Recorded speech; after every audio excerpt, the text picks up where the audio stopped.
Extra चीज़ें बताई थी। मैंने कहा था कि sex linked inheritance in human beings ज़रूर पढ़ रहे हैं। मैंने कहा था sex linked inheritance in human beings की बात करेंगे तो 3 कैटेगरी की sex linked inheritance human beings में होती है। एक कहलाती है एक्स लिंक्ड रिसेसिव इनहेरिटेंस, दूसरी कहलाती है एक्स लिंक्ड डोमिनेंट इनहेरिटेंस और तीसरी कहलाती है वाई लिंक्ड इनहेरिटेंस। आपके कोर्स का जो हिस्सा है वो सिर्फ और सिर्फ एक्स लिंक्ड रिसेसिव इनहेरिटेंस है, ठीक है। और लेकिन मैंने आपको जस्ट फॉर नॉलेज आपको तीनों ही टाइप बता दी थी कि 3 टाइप पाई जाती हैं, ठीक है। और फिर हम स्टार्ट करते हैं एक्स लिंक्ड रिसेसिव इनहेरिटेंस की, कि जो आपके कोर्स में डिटेल में डिस्कस की गई है। उसकी जो एग्जाम्पल आपके कोर्स में डिस्कस की गई है वो डिस्कस की गई है कलर ब्लाइंडनेस एंड हीमोफीलिया। पहले तो मैं आपको थ्योरी समझा दूँ कलर ब्लाइंडनेस और हीमोफीलिया की। देखिए कलर ब्लाइंडनेस के बारे में अगर हम बात करेंगे तो बहुत सारे ह्यूमन बींग ऐसे होते हैं कि जो बेसिकली बेसिक 3 कलर्स को डिस्टिंग्विश नहीं कर पाते या पहचान नहीं जाते या आइडेंटिफाई नहीं कर पाते। जैसे हमारे पास जो बेसिक 3 कलर्स है उसमें है red, blue, red, green and हमारे पास है third one I think blue, ठीक है। तो रेड, ग्रीन एंड ब्लू ये 3 को कलर्स है बेसिक कलर्स, जो कि बेसिकली हमारे यहाँ ब्लू पता नहीं ब्लू होता ही नहीं होता, मुझे एग्जैक्टली याद नहीं आ रहा, लेकिन बाहर 3 बेसिक कलर्स होते हैं। रेड और ग्रीन ज़्यादातर वो होते हैं जो बहुत सारे लोग आइडेंटिफाई नहीं कर सकते या उनके डिफरेंट शेड्स को जो है वो आइडेंटिफाई नहीं कर सकते। ऐसे ह्यूमन बींग्स को हम कलर ब्लाइंड कहते हैं। इसकी बहुत सारे टाइप्स है। कुछ लोग जो हैं वो कोई एक कलर जैसे रेड कलर को आइडेंटिफाई नहीं कर पाते, कुछ सिर्फ ग्रीन को आइडेंटिफाई नहीं कर पाते, कुछ सिर्फ जो है वो ब्लू को आइडेंटिफाई नहीं कर पाते, कुछ इनमें से 2 कलर्स को आइडेंटिफाई नहीं कर पाते और कुछ इनमें से किसी एक कलर को आइडेंटिफाई नहीं कर पाते। तो मायोडिस्ट्रोफिया डिस्ट्रोफिया और इस तरह की बहुत सारी इसकी टाइप्स हैं, ठीक है। बहरहाल आपको जो है इन्होंने इसकी थ्योरी में ज़्यादा ये चीज़ें एक्सप्लेन नहीं की, ज़्यादा एक्सप्लेन ये किया है कि ये आगे इनहेरिटेंस में इनहेरिट होकर आगे जनरेशन में कैसे जाता है, इस बात पे इन्होंने ज़्यादा फोकस किया है। दूसरी बात आपके पास है हीमोफीलिया। हीमोफीलिया की अगर मैं बात करूँ तो हीमोफीलिया जो है वो सेक्स लिंक्ड इनहेरिटेंस के जरिए भी हमारी बॉडी में ट्रैवल करता है और ऑटोजोम के जरिए भी हमारी बॉडी में ट्रैवल करता है। दोनों तरीके से हमारी बॉडी में ट्रैवल करता है। सेक्स लिंक्ड इनहेरिटेंस के थ्रू भी ट्रैवल करता है, ठीक है, और हमारे पास ऑटोजोम्स के जरिए भी ट्रैवल करता है। हीमोफीलिया में क्या हो जाता है कि जिन लोगों को हीमोफीलिया होता है उनकी बॉडी में ब्लड क्लॉटिंग नहीं हो पाती, ठीक है, और इसकी ऐसे जब भी कभी को कट लगता है तो इतना ब्लड रिलीज हो जाता है कि उनकी डेथ होने का चांस होता है। तो ये हीमोफीलिया के बारे में बताया। लास्ट में आप अगर चैप्टर के एंड में देखेंगे तो वो भी पहले ही डिस्कस कर लूँ थ्योरी, इसके बाद फिर ताकि मैं आपको आगे लेके जाऊँ। तो आगे लास्ट में अगर आप देखेंगे तो उन्होंने डायबिटिक मलाइटिस को डिस्कस किया है। डायबिटिक मलाइटिस कहते हैं हम शुगर पेशेंट को। शुगर पेशेंट की हमारे पास 2 टाइप्स हैं, एक होता है डायबिटिक मलाइटिस टाइप 1 और एक होता है डायबिटिक मलाइटिस टाइप 2, ठीक है। टाइप 2 जो है वो बेसिकली आमतौर पे 35-40 साल की उम्र में होता है और ये बहुत सारी चीज़ों की वजह से होता है। यानी इनहेरिटेंस तो एक है ही है इसमें फैक्टर कि आपकी जनरेशन में आपकी नस्ल में एक मसला चला हुआ आ रहा था कि आप इनहेरिट कर रहे थे डायबिटिक के जीन्स, तो आप डायबिटिक पेशेंट होंगे ही होंगे। दूसरी वजह उसके साथ साथ हो सकती है कि आपकी जो है लाइफस्टाइल कि आपने अपना वेट बहुत ज़्यादा बढ़ा दिया है, ठीक है। इसके अलावा आप खाना खा के वॉक नहीं करते, डायरेक्टली सो जाते हैं, ठीक है। फिर जो आप खाते हैं उसमें आप ज़्यादातर कार्बोहाइड्रेट लेते हैं, बहुत ज़्यादा आप डिप्रेस्ड लाइफ गुजार रहे, डिप्रेशन बहुत ज़्यादा आपकी लाइफ में है, एक्सरसाइज बिल्कुल नहीं है और हाई कोलेस्ट्रॉल वाली चीज़ें जो बेसिकली देर में हजम होती है वो आप बहुत ज़्यादा इनटेक कर रहे हैं। तो इसकी वजह से और एजिंग, ये 4 फैक्टर्स जो ये मिलकर डायबिटिक मलाइटिस टाइप 2 का आपको पेशेंट बना देंगे। यानी इसमें इनहेरिटेंस इन्वॉल्व है, लेकिन जो है वो साथ में आपका लाइफस्टाइल भी बहुत ज़्यादा स्टेट जो है वो उसमें रोल प्ले कर रहा है। एक दूसरी टाइप होती है जिसे हम कहते हैं डायबिटिक मलाइटिस टाइप 1। टाइप 1 आपने अक्सर सुना होगा कि 2 साल के बच्चा जो है इसको है और उसको शुगर पेशेंट हो गया है ये, और 2 महीने का बच्चा है पैदा हुआ है और ये शुगर पेशेंट। अब 2 महीने के बच्चे ने कितनी चीनी खा ली, क्या लाइफस्टाइल अपना लिया, तो वहाँ जो बेसिकली हमें डायबिटिक मलाइटिस टाइप 1 नज़र आती है ये होती है ऑटोसोमल डिसऑर्डर की वजह से। यानी हमारी अपनी बॉडी जो हमारा डिफेंस सिस्टम है जो हमें बीमारियों से बचाता है, वो डिफेंस सिस्टम इत्तेफाक से हमारी बीमारियों से बचाने के बजाय हमारे इंसुलिन रिलीज होने वाले टिश्यूज को क्या करे, उनको फाइट करे, उनको ही खत्म कर दे। अगर यही बजाय इसके कि वो हमें इम्यूनिटी प्रोवाइड करे, हमारी बॉडी को सेव करे, सिक्योर करे, हमारे बॉडी में मौजूद इंसुलिन रिलीज करने वाले सेल्स यानी बीटा सेल्स को ही क्या कर दे, खत्म कर दे, तोड़ दे। जब बीटा सेल्स खत्म हो जाएंगे आइसलेट्स ऑफ लिंगरहेंस में या आइलेट्स ऑफ लिंगरहेंस में जो कि पेंक्रियास के टिश्यूज हैं, तो ऑटोमेटिकली बीटा सेल्स के खत्म होने की वजह से इंसुलिन रिलीज होना बंद हो जाएगा, और इंसुलिन रिलीज होना बंद हो जाएगा तो शुगर हमारी बॉडी में एक्यूमुलेट होना शुरू हो जाएगी, जमा होना शुरू हो जाएगी, और ये यूटिलाइज नहीं कर पाएगी हमारी बॉडी। जब हमारी बॉडी यूटिलाइज नहीं करेगी बल्कि शुगर सिर्फ जमा हो रही है, सिर्फ और सिर्फ इकट्ठी हो रही है, ब्रेकडाउन नहीं हो रहा है शुगर का, तो ऑटोमेटिकली जो पेशेंट बनेगा वो कहलाता है डायबिटिक मेलाइटस टाइप 1। ऐसा बच्चा जो है वो बचपन से ही शुगर पेशेंट होता है, फिर उनको इंसुलिन के इंजेक्शन दिए जाते हैं और फिर वो इंसुलिन पे ही अपनी जिंदगी गुजारता है।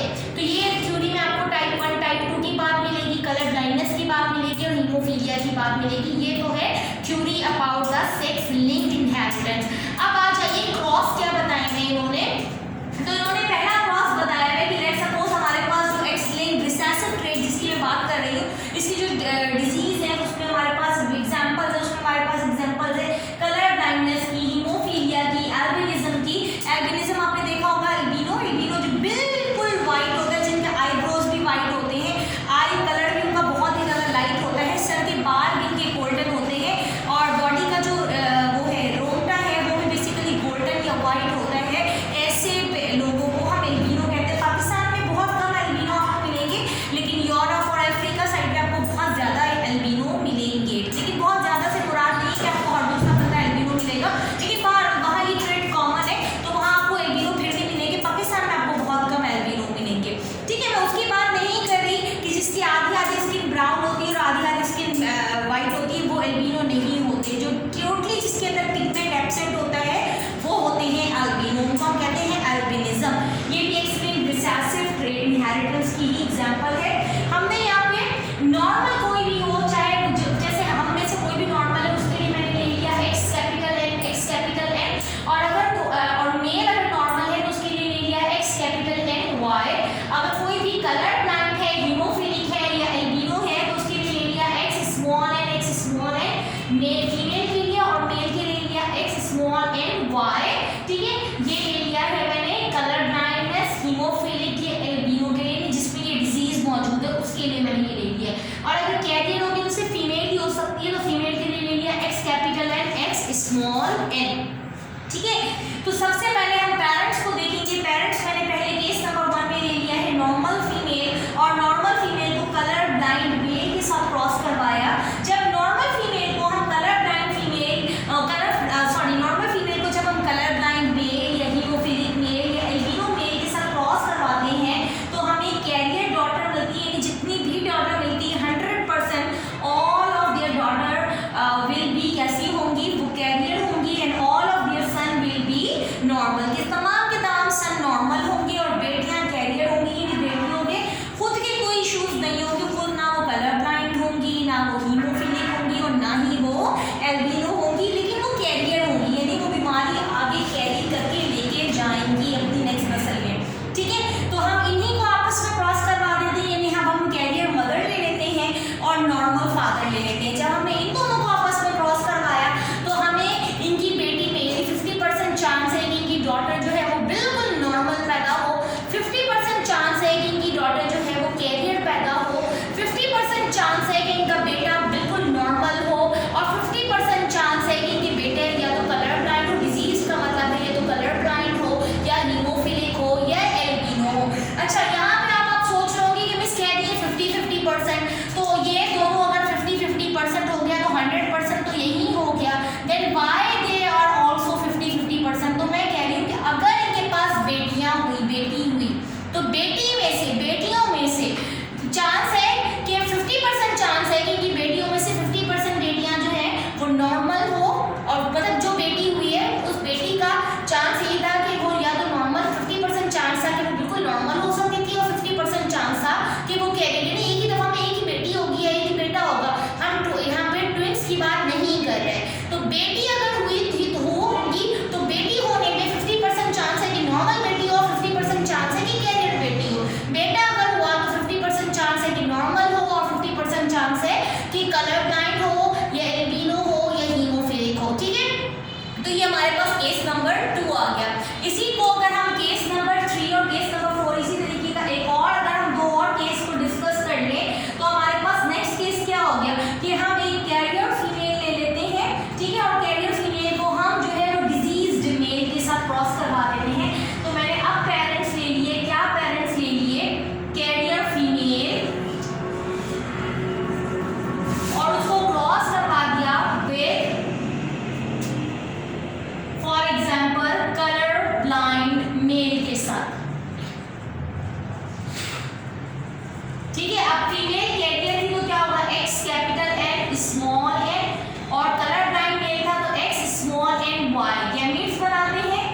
Small N, X capital small N, X capital N Y, X small N Y.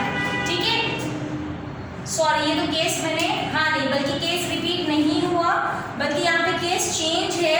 और चेंज केस कैसे है कि आप यहाँ देखो तो हमारे पास x capital N small n आया, x स्मॉल n आया, x कैपिटल N y आया, x स्मॉल n y आया। ठीक है, यानी हम क्या देख रहे हैं कि यहाँ पे हमारे पास कैरियर डॉटर आई, कैरियर डॉटर के बाद हमारे पास जो है वो नेक्स्ट कंडीशन में डिजीज्ड डॉटर आई, डिजीज्ड डॉटर के बाद हम देख रहे हैं कि नॉर्मल सन आया, और इनके पास जो है वो हमारे पास डिजीज्ड सन भी आया है। ठीक है, तो पॉइंट इज दैट कि पहली मर्तबा हमें फीमेल में डिजीज नजर आया। फीमेल में डिजीज क्यों नजर आया? फीमेल में डिजीज जब नजर आया जब फादर का भी जो है वो कलर, क्योंकि फादर क्या थे, कलर ब्लाइंड थे, तो फादर का कलर ब्लाइंड वाला करेक्टर भी आया और मदर का कैरियर वाला करेक्टर भी आया।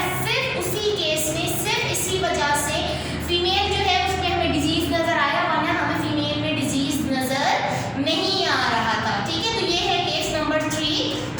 और इसी तरीके से अगर हम लास्ट में जो है वो डिजीज्ड फीमेल को, ठीक है, यानी कलर ब्लाइंड फीमेल को क्रॉस करवा देते हैं with normal, colour blind mother हमने लिए और नॉर्मल हमने फादर लिए हैं। ठीक है, तो कलर ब्लाइंड मदर के लिए क्या होगा, एक्स स्मॉल एन, और नॉर्मल फादर के लिए क्या होगा, एक्स कैपिटल एन वाई।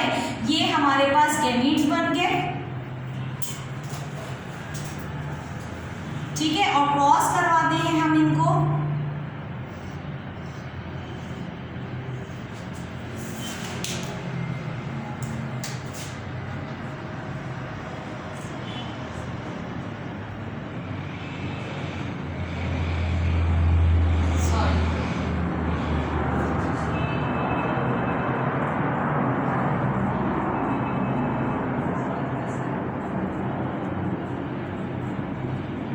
अब आप देखो कि हमारे पास यहाँ पे x capital N small n क्या बता रहा है, x capital N small n बता रहा है कि कैरियर डॉटर हमें मिली है, और x स्मॉल n y क्या बता रहा है कि हमें जो है वो डिजीज्ड इनके सन मिले हैं। यानी इनके बेटों में हमें बीमारी नजर आएगी, 100% बीमारी नजर आएगी, और बेटियां इनकी क्या नजर आएंगी, कैरियर नजर आएंगी। तो यहाँ से मैं ये चीज़ दोबारा यहाँ लिख देती हूँ, शायद ये वाला पार्ट कट हो रहा होगा, दिखाई नहीं दे रहा होगा, मैं यहाँ नीचे लिख देती हूँ ये वाला पार्ट कि x capital N small n का मतलब है कैरियर डॉटर।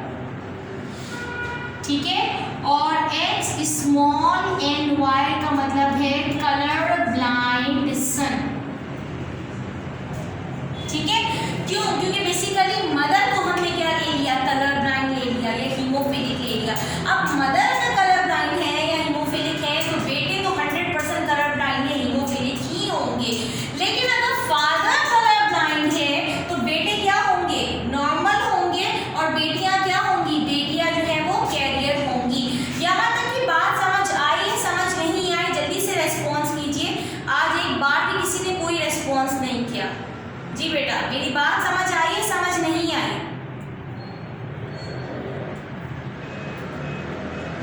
ठीक है जी, चलो इसका स्क्रीनशॉट ले लें जल्दी से इसका स्क्रीनशॉट ले लीजिए।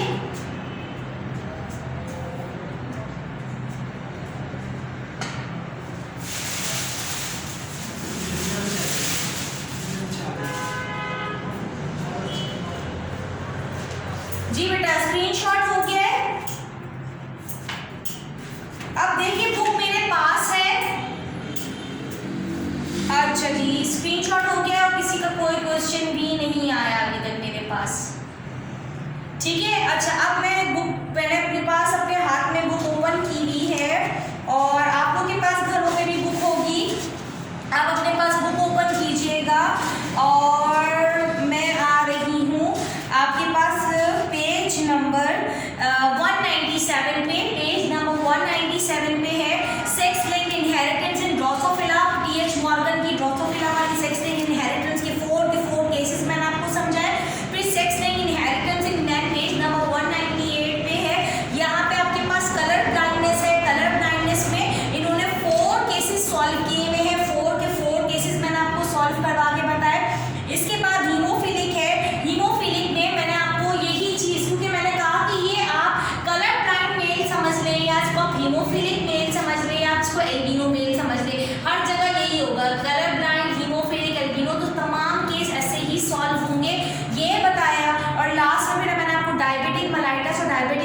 डायबिटीज टाइप 1 और टाइप 2 के बारे में बताया।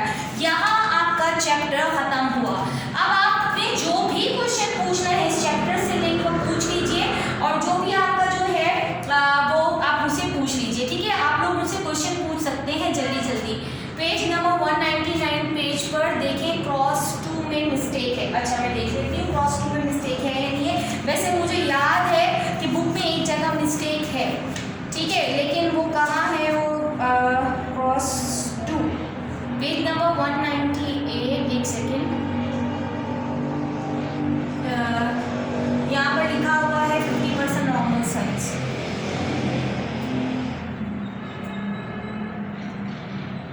Cross 2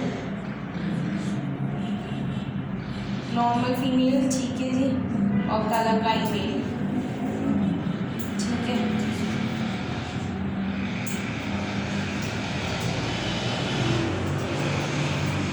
normal female and colour blind mail. अच्छा, नॉर्मल फीमेल और कलर ब्लाइंड मेल, नॉर्मल सही लिखा हुआ है। क्रॉस 2 पेज नंबर 199 की तो बात नहीं कर रही आप जाहिदा, पेज नंबर 199 की बात तो नहीं कर रही आप। अच्छा सही है, 199 की बात कर रही, मैं 198 देख रही थी। नॉर्मल मेल है, ठीक है जी, कलर ब्लाइंड फीमेल है, ठीक है जी। हाँ जी, ये नॉर्मल सन्स नहीं है, ये नॉर्मल डॉटर है, बल्कि कैरियर है नॉर्मल डॉटर, और दोनों के दोनों सन में जो है वो डिजीज है, ठीक है। इसको ठीक कर लीजिएगा, बुक में पेज नंबर 199 में डिजीज है, ठीक है। यहाँ जो